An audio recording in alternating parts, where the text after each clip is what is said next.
Good afternoon, y'all. Welcome back to H-Town Sports. I'm your host, Jacob Hazel, coming to you after a tough Rockets loss last night, man. We'll get into it. And then also, I'm going to talk about the U of H football game we got going today. Big game, go Cougs. If we win, we're very much alive in that college football playoff race, so big game today. I hope y'all tune in. We've been playing some fun football this year. To get it started, we're going to go ahead and get into the Rockets recap. The first quarter was rough. We could not hit shit. It's like the whole saying you can't throw a rock in an ocean or body of water, whatever that shit is. Yeah, we couldn't do that. I mean, we had a couple shots going in and out, but it was a bad quarter for us. I mean, there's really not much to touch on. We scored 12 points, so we had 4 turnovers. The first quarter ended 25-12. It was awful. The Cavs game, 17 was our least in a quarter. 12 was way worse. Least in a quarter this year by far. The second quarter, I guess Ime got on ass. I mean, normally whenever we have a quarter like that, I like to think Ime is going to get on their ass in the huddle. He normally does, and it worked. Reed literally carried at 18 points in the second. We finally began to knock down some shots, thanks in large part to Reed Sheppard. We went on a 26 run in the quarter. To be honest, I felt pretty confident going in the half. It felt good. I was like, okay, we're cooking. We're back in it. We ended up leading the quarter 49-46 by the end of it. So, I mean, I was feeling good. I was feeling like, okay, we're finally fighting. We're finally back in it. Let's go. Stick with it. Keep playing hard.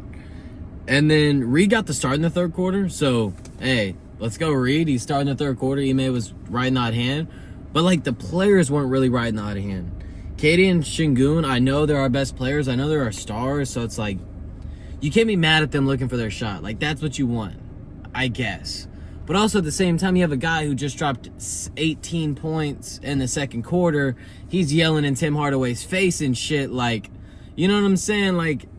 I don't know. I feel like you got to hit Reed. There was a couple times, too, where it could have been a one more swing to Reed. Katie actually did it, where he shot and Reed was wide open.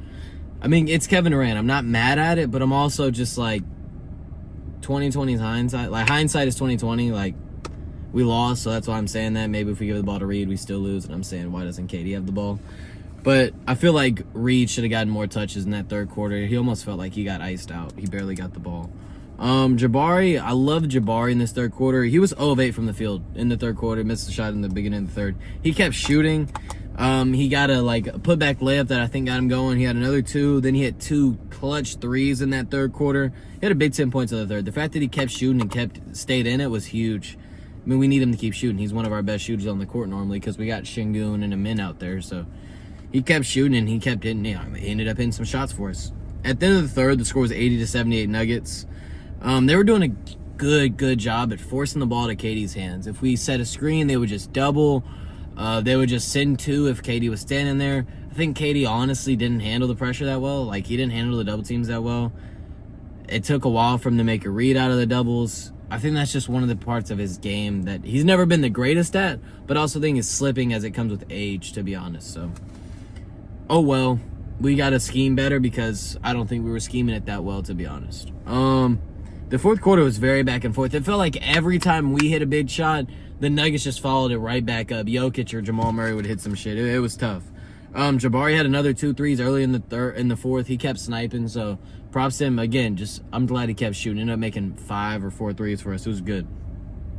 The turning point for me, though, was whenever Şengün got 3 fouls in a row in 30 seconds, and I feel like it just killed the momentum. Then we're worried about the refs, and we're bitching to the refs instead of worrying about the fucking game. And I just think that's what happened. And Şengün, I love you, bro. Stop bitching. I love Alperen Şengün. He's very, very talented. But I hate seeing him bitch. Get back on defense or just stop crying, man. Stay in it. Because I feel like the first foul or the second foul is whatever, but then you got a frustration foul in the third one. And it's you're our best player or, Katie, but you're very talented. You're our best, if not our best, or second best, because we have Kevin Durant, a top 10 player of all time. Stop being a bitch, man. Yeah, that's personally what I felt like was a turning point for me. I feel like that killed our momentum. Again, hindsight's 2020. Who knows? If we win that game, I don't think I'm even mentioning it. In the fourth, I'm just going to go through the last 2 minutes, to be honest, because that's where a lot of the action was. It was 103-99, and we swung the ball to Jabari Smith. He stepped out of bounds with 2 minutes left on a drive. Like, oh, he had him beat. We would have had a free layup, and he just stepped out of bounds. Unforced turnover, it hurts. It sucks. And then Jokic followed it up with a turnover of his own, so thank God. We got the ball back. Amin Thompson dunked the basketball, so it was 103-101.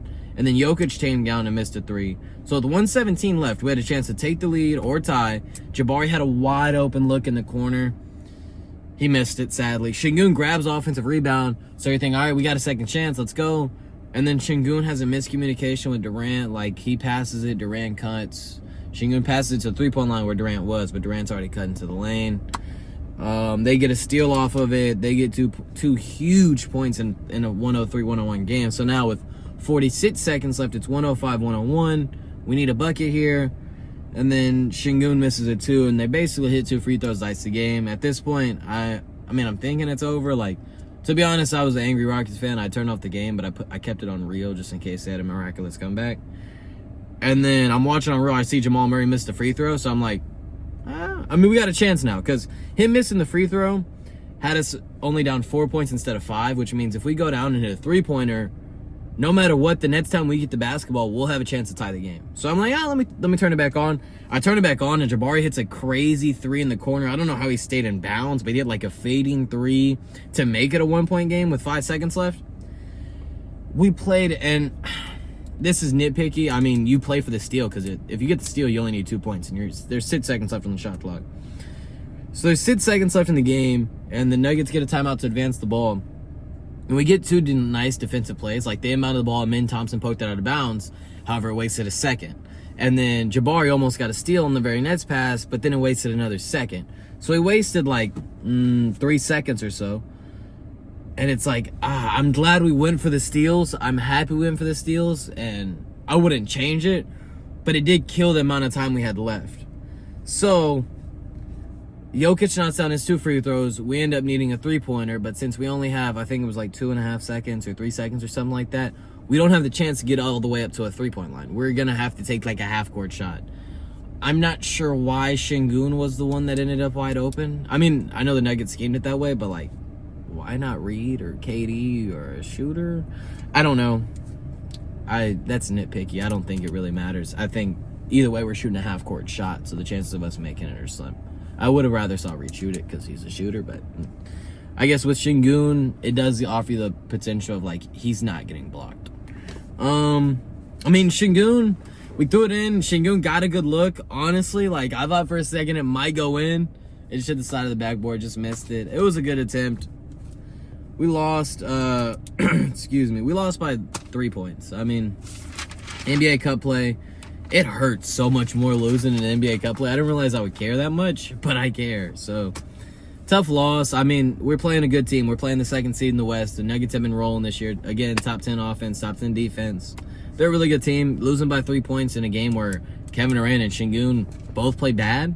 I don't think that's going to happen again this year. I mean, it will, but I don't... It's not likely that KD and Şengün are going to play bad, especially in like a 7-game series. They're not going to play bad, both of them at the same time in the game. So, tough loss. I think we'll bounce back. Honestly, I think next time we're going to beat them because KD and Şengün both won't be bad.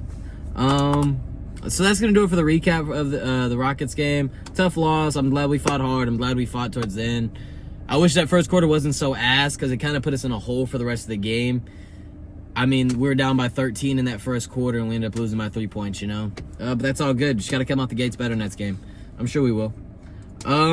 Rockets notes. I'm just going to go ahead and get into it. Reed Sheppard. Reed! He's so tough, man. He's so tough. He's going to be starting soon, honestly. The offense looks way better with him on the court. The ability of him to stretch the floor is huge because if you're running action with Amin Thompson, they just go all the way under. But if you run an action with Reed Sheppard, they're forced to either go over or they have to respect the shooter, so that the defense they play is way different and it opens up a lot more. I really think he's going to be starting real soon. If he keeps playing like this, man, he has to. I mean, I don't know. 27 points today, 4 assists. He had a block. 9 of 13 from the field. 5 of 8 from the three-point line. Continues to shoot it efficiently as well with a high volume, which I think is really cool. Like, he's taking 13 shots, 9 of 13. There's a couple tough lays in there, too. He's really good. And then Jabari had 21, 11, and 4 today and a block. I love the way he stayed in it. I mentioned it earlier, but, like, he started 0 of 8. the fact that he started 0 of 8 and then he finished 7 of 12, ended up making 5 of 11 3-pointers, like, he's doing something different every night. Tonight, he realized we needed him to score, and that's what he did. I mean, stayed aggressive. 7 of 12 to finish the game is huge, especially that start. I mean, I love the way he stayed in it. What I will say, our 2 leading scorers today were Reed Sheppard and Jabari Smith. If you tell me my 2 leading scorers before a game are Reed Sheppard and Jabari Smith, we're losing. And we lost. I mean, we lost by 3 points, but those were our 2 leading scorers. I'm not really worried about this loss. I don't think we're going to have many games like this where Sengun or KD isn't one of those top 2. Amin played 43 minutes tonight. Again, Ime loves him in. He trusts him in. I trust him too. 22 points, 7 boards, 2 assists, 2 steals. Great defense. 10-18 from the field. Played really well. He had like a little mini takeover at the beginning of the fourth, which I thought was really cool. Like he was just being an athletic. He was just being faster. He was just laying it on people. And yeah. And then Sengun and KD, I'm grouping them in together today, man. They played bad. They just played bad. KD didn't handle the pressure well today. The double teams, like, he just didn't handle it well. I thought he made poor reads out of the double team, or he made, like, slow reads, if that made sense. It took him a while to get the ball out of his hands, and then that just let the Nuggets defense recover, and we really couldn't do anything. And then Sengun just didn't have it. No touch, like, he didn't have that midi shot today that he likes to take, so he was missing those, which was rough. Poor shooting night. Just wasn't a good game for KD or Sengun, and that's the end of that. Last thing about them, I wish they ran more two-man game. Their two-man game was working really, really well, especially down the stretch. I just wish we ran more of that because KD and Sengun in a two-man game is almost unstoppable. If you double KD, you're giving the ball to Sengun in a 4-on-3 situation where he's a great passer and a great attacking at the rim. So, like, you're probably going to bucket. And if you don't double, you're letting KD go one-on-one with either the big man who switches or one-on-one with the guy behind him who he has on his hip. So, run more two-man game with KD and Sengun. It really is really, really good. And the more you run it, the better we're going to get as their chemistry develops. And then lastly, Steven Adams, 8 boards, 5 of them offensive. You're going to hear me just quick blurb on him every time. Continues to be an elite offensive rebounder. That's why we have him. I like having him out there. The difference in the teams, they really weren't that big today, to be honest. I mean, there's no noticeable difference in rebounds, points in the paint, second chance points, points off turnovers. They were all pretty similar. It just simply came down to execution down the stretch, which the Nuggets, a championship-winning team, a team that has a championship culture, they were able to do that. And the Rockets, who haven't been playing together for more than 15 games, still haven't made it past the first round, weren't able to do that. I think that's just the difference between a team that's won a championship with experience, with the best player in the world, versus a team that hasn't won a championship, hasn't gotten out the first round. That is what it is. It's okay. That's why we play these games. I'm glad we're playing these clutch situation games early in the season. That way later on in the season, we're going to look even better. That's going to do it for today's Rockets recap and notes and takeaways. Tough loss, but that's okay. We'll bounce back Nets game.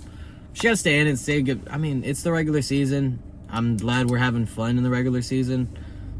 Don't take it too serious, man. Don't be like me. Don't get all butthurt last night.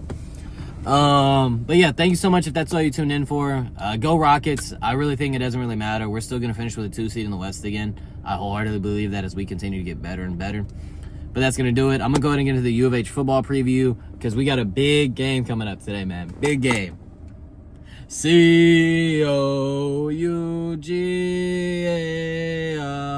Who we talk about? Talk about the Cougars. Come on, man. I know I'm doing too much right now, but, like, this game is huge. This is, like, our biggest football game we've had in U of H football since we had Greg Ward on the team. Like, it's literally, since 2016, this is the biggest football game we've played. If we win today, that pushes us to 9-2, and we're very much alive in the college football playoff, which would be really, really big for U of H. I think it'd be super cool to see us there. So, huge game. Please watch. Please tune in if you're a U of H fan. It's gonna be fun, man. TCU comes in at 6-4, 3-4 in the Big 12. They've had a couple tough games recently, and the U of H comes in at 8-2, 5-2 in the Big 12. TCU averaged 36 points per game over their first 7. They definitely have the capability to be a good offense. However, the last 3 games they're averaging less than 20. So their offense they have the talent, they have the playmakers. They had a couple rough games, but watch out for them. If their offense is going crazy today, don't be surprised. They got the talent. I expect us to lean on the run game. We've run for 180 in the last 3 of the 4 games, but it's honestly iron sharpens iron kind of thing because TCU's run defense is actually pretty good. So we'll see which one wins. I think whoever wins the run game battle between our offense and TCU's defense is probably going to win the game. Just highlight a couple of our players. If you haven't been tuning in this year, Connor Wegman, I still don't know how to say his last name. I probably should. L journalist, but he's having a great year for us. I mean, he transferred over from A&M. I think we thought he was going to be good. I don't think people expected him to be this good. But 2,100 passing yards, 18 touchdowns to 7 interceptions. The passer rating is 150, which is really, really good. He also has 400 yards on the ground with 9 touchdowns. So he's been very good for us this year. I mean, couldn't have asked for a better quarterback. I can't ever be mad at this production for my quarterback position. Dean Connors has been a really good dual threat running back for us this year. 725 yards on 4.5 yards a pop. He's also got 200 yards receiving and then 6 touchdowns in total. Been a good player for us this year, so shout out Dean Connors. Amari Thomas, he's been our wide receiver 1 this year. He's got 45 catches, 737 yards, and 8 touchdowns. He likes to catch a lot of deep passes.